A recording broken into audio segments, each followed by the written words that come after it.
Replacing a sun visor in your Chevy Tahoe, Silverado, or Suburban from 2015-2025 models is a straightforward process you can do yourself.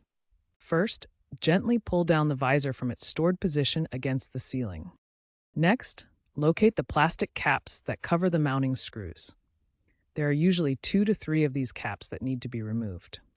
Now, use a Phillips screwdriver to remove the mounting screws that were hidden under the plastic caps. Carefully detach the visor from its roof-mounted bracket by gently prying it loose.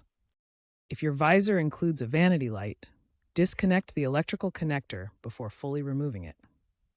Installation is simply the reverse of removal.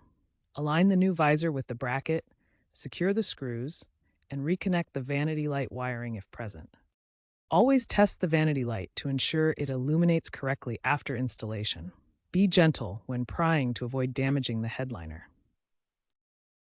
When replacing a sun visor with a vanity light, ensure the replacement part is compatible with your vehicle's model year. Newer models from 2023 to 2025 often have plug-and-play vanity light modules. Before installing the new visor, inspect the wiring for any damage or corrosion. If the vanity light doesn't work after installation, use a multimeter to test the wiring continuity. Common issues include LED failures and wiring shorts.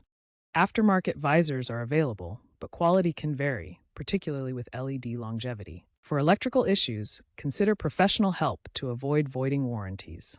Regular inspection of your visors every 50,000 miles can help catch problems early.